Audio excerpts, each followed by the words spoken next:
Nile, great to have you on the show. It's a great pleasure, Lee. And what an extraordinary day. The president cogently, forcefully laying out his reasons for withdrawing the United States from the Paris Agreement, and the Euros behaving like children, screaming at the top of their lungs, "You can't do that." Oh, yes, yes, the president just did it. Your reaction? Well, I think firstly, this was a tremendous day for U.S. Sovereignty, a good day for the U.S. economy as well, because I think the Paris Climate Agreement would have been absolutely destructive in terms of its impact on the U.S. economy. It would have destroyed hundreds of thousands of U.S. jobs. It would have cost, in the region of $2.5 trillion by, 2035, according to a Heritage Foundation study. And so its impact would have been devastating. So this is a very good day for America when you have a president who's willing to stand up for the United States on the world stage, who's willing to defend U.S. national sovereignty. And today, President Trump sent exactly the right message to the world, that he will stand up for the U.S. national interest.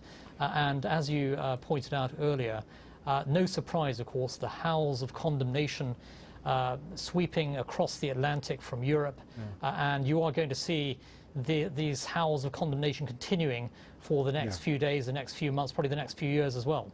It is, and this is, every leader has his or her detractors. This president has mostly in this country politically motivated and organized detractors, if you will, a national left-wing media committed to that end. But listen to from Germany, working to save our earth alone. The leader of Belgium: "I condemn this brutal act." Mexico, the United States, leaving a dark legacy. Irresponsible decisions. Sad day for the world from Denmark. I mean, what is wrong with these people, and why don't they understand? Oh, yes, before I answer this question, the name Obama is flashing brightly in my mind. After 8 years of Obama, they have to be stunned that a man of intellect and force and purpose and commitment to the national interest is actually guiding the nation. It must stun them. Yeah, I think, many European leaders are in a state of shock. They have been in a state of shock for the last few months, and that's actually a good thing, because I think they do recognize now that you do have a leader here in the United States who's going to stand up actually for his country. In contrast, President Obama was extraordinarily weak-kneed, indecisive. In many ways, he was a sort of quintessential European Union-style leader, which is why so many EU leaders liked and admired President Obama, because he didn't stand for strong U.S. leadership, and that's something actually that many EU leaders actually liked.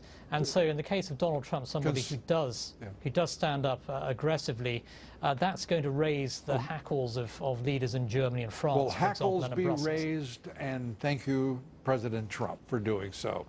Nile Gardiner, great to have you with us. My pleasure. Thank you. Look forward to seeing you again soon. Look forward to it.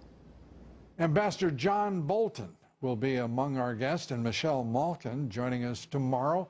Please be with us. As for tonight, we thank you for joining us. Good night from New York.